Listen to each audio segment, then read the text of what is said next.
Сәлем достар, бүгін шәрбәтті тәтті нандар жасаймыз.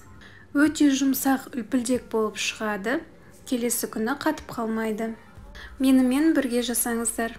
Құрамына керек заттардың мөлшерін видео астындағы сипаттамада жазып кеттім. Ең алдымен ашытқы жасаудан бастаймыз. Ол үшін жылы сүтке кішкене қант және дрожь қосып 10 минутқа тынықтыруға қоямыз. Әрі қарай қалған қантты, сары майды, жұмыртқаны және тұзды қосып араластырамыз. Жұмыртқа мен майды алдын ала тоңазытқыштан шығарып қойып қосыңыз. Қамыр жақсы көтерілу үшін басында лопаткамен немесе қасықпен араластырыңыз. Ұнды 3-4 рет бөліп қосамыз. Ұнның ең соңғы бөлігін қосқаннан кейін қамырымызды қолмен илеп шығамыз. Әрі қарай бетін жауып, жылы жерге 2 сағатқа көтерілуге жібереміз.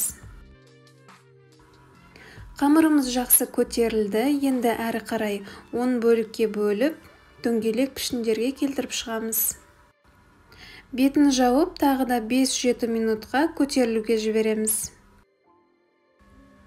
Енді әрі қарай өзіңіз қалаған пішінге келтіріп, формаларға қойып шығамыз.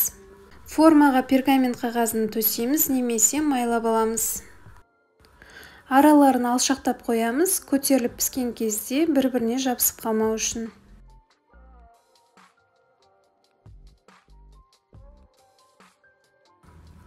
Мен бұл форманы келтірген кезде кәдімгі жіпті пайдаландым.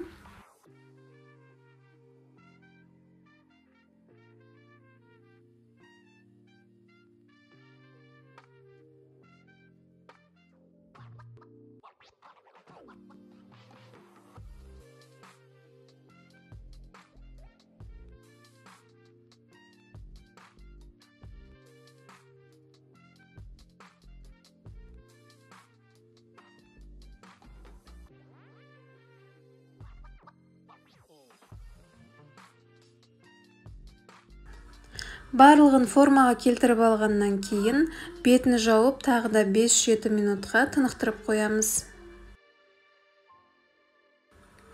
Әрі қарай бетіне жұмыртқаның сарысын жақсаңыз да болады, немесе осылай ағымен бірге жақсаңыздар да болады. Және де мен әсемдік үшін бетіне мак, күнжіт және миндальный слайсы қойып шықтым. Қызып тұрған пеште 160 градуста 25-30 минутта пісіп шығады. Пісіру уақытын өзіңіздің пешіңізге қарай бағдарлаңыз. Піскеннен кейін осылай тәтті шәрбәтқа аунатып аламыз.